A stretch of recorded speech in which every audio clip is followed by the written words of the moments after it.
Today we're talking strawberries, strawberry runners, and how you can propagate baby strawberry plants.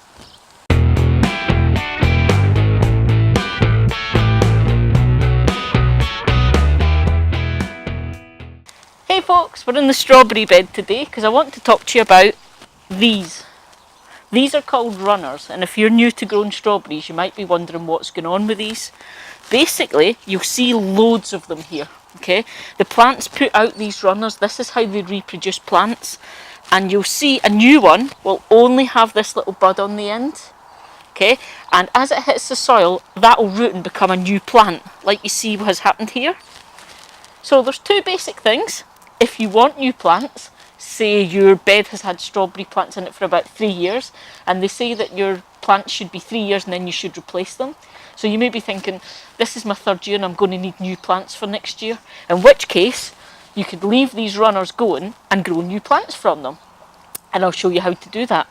But if you're not at the 3-year stage and you don't need new plants, what you can do is you can actually cut all these runners away, and that way the plant will put all its energy into producing fruit for you rather than putting energy into producing new plants. So let's have a look and we'll show you how you would make some new strawberry plants. So you can see here, what you get with a runner is essentially you'll get one of these long kind of tendril type things, and it'll have a bud on the end. And this bud, the idea is the strawberries try to put it out to the soil so that it will then take to the soil and root and form its own plant. Now, how you would help that is basically to secure that to the soil and give it a chance to grow some roots. So you can buy little U-shaped clips that you would put over, a bit like tent pegs, and they hold it into the soil. But that's an expense that you have to go and buy, and I don't think it's necessary. What I do is I create a little hole in the bed for it, and I cover it with soil, and that soil holds it in place, and that's now in contact with the soil so that it'll grow its own root system. And what you'll see is it'll basically, if I've got one, it'll end up like that.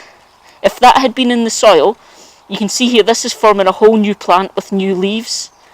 If that had been in the soil, these roots would have taken a bit better, and you would then be able to cut this and it would be its own plant. And once you've cut this away, once it's got its own leaf and its own root system, you can cut this runner and it separates it from the other plant, so it then stops relying on the other plant or taking energy from the other plant. So that is how you would get new strawberry plants from your old ones. I'm only in my 1st year with all of these plants. This is a new bed, so I'm going to cut all of these away and let my strawberries focus on giving me some more fruit. This one's a really good example. This one's one that I missed, and it obviously rooted itself, and you can see here it's formed its own root structure and its own plants forming, even though it was from a runner. So that's what you can expect if you want to grow your plants from these runners. So I hope that was useful for you. This is the 1st year that I've had these plants, so I don't need to propagate new plants. So I'm going to cut all the runners off and let my plants focus on giving me some new fruit. So I'm going to get on to that now.